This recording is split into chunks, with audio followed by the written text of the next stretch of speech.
او دا یاد لري سفیان ثوری لوی محدث کبیر تابعی امام اعظم ابو حنیفہ رحمت اللہ تعالی علیہ د زمانے سړی دی سفیان ثوری رحمت اللہ تعالی علیہ وی چې هغه په خپل وخت کې زمانه کې چا سره ملمه شو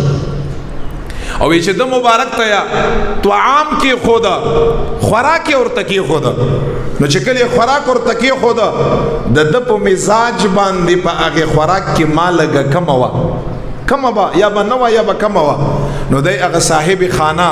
هغه کور والا ته وای چې لګا ما لګا راوړه سفیان ثوری رحمت الله تعالی علیه محدث کبیر لوی تابعی هغه ناسته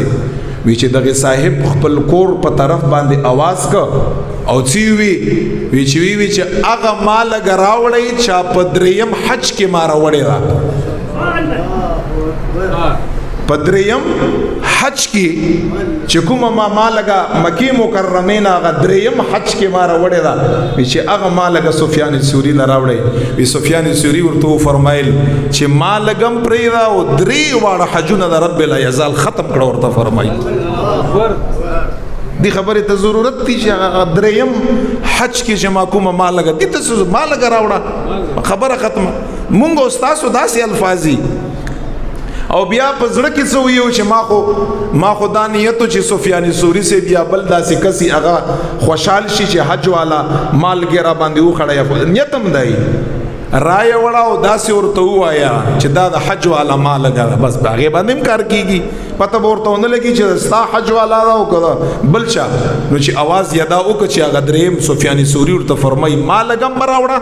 او درې وړه حجونه د مرتي چې ختم شو لاړه الله پاک څومره تکلیفي په یو حج کې زمونږ استادو دی وجنه د آیات لري خوار یو زار یو بے برکت یو زمونږ استادو اخص بګاډ دی ختم دی سٹاپ دی رکاو دی زکه چې زما استاد چې کوم رب دی